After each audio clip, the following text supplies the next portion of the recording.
There's another Mickey Mouse horror movie that's out called The Mousetrap. This movie came out in a lightning quick pace, and I'm assuming they did it just to capitalize and cash grab upon not only the Mickey Mouse IP, or I guess Steamboat Willie IP going into the public domain, but also the interest that is behind Steamboat. And I think this film was out just to capture upon that, because, and I feel like this because a coworker of mine was like, hey, that Steamboat Willie movie came out, it's called like Mousetrap or something like that, and I'm like, I don't think that's what it is. So I looked it up. Now they're two different movies. I watched this movie and it was fucking terrible. This movie, the people involved, the production company, you pieces of shit. This movie was such a waste of 80 minutes on every front whatsoever. This soulless piece of derivative shit that just is out onto all the Tubi and streaming services to just capitalize on already a trend. This trend of taking these, childhood characters, making these shitty low-grade horror movies with them. And then also on top of that is, hey, look, somebody else is doing one about Steamboat Willie. Well, let's just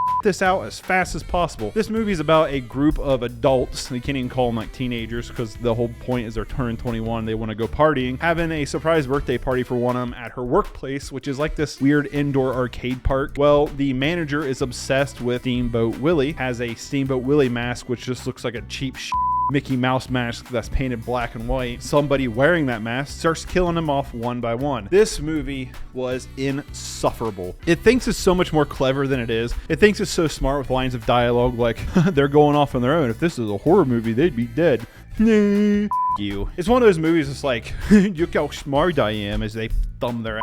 God, the kills are so weak. It's like water sauce kills. It feels completely soulless. There's no soul in this whatsoever. It's just utter garbage, front to finish. And then I'm like thinking about it, it's like the way the movie's structured is, it plays through the movie, but it also has this intercutting non-linear story where one of the survivors is telling these officers about how it went down and stuff like that. And as you just watch this, it's like, man, they're just like rubbing their nipples and going, oh man, look how smart we are.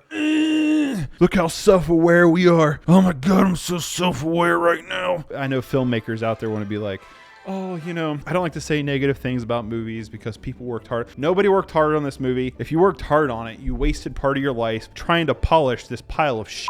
You could have done something much greater than this. If you even put any ounce of effort into this movie, which I can't see it on screen, if you would put any kind of amount of effort into this movie, you could have just done it somewhere else. 1 out of 10. 1 out of 10, this movie's dog. It's the second worst movie I watched all year long, behind one that we're going to save for a little bit later. But because this movie was so bad, another movie I had on my watch list actually just got X'd from my watch list because I couldn't do it again. It was Goldilocks and the Three Bears, Death and Porridge.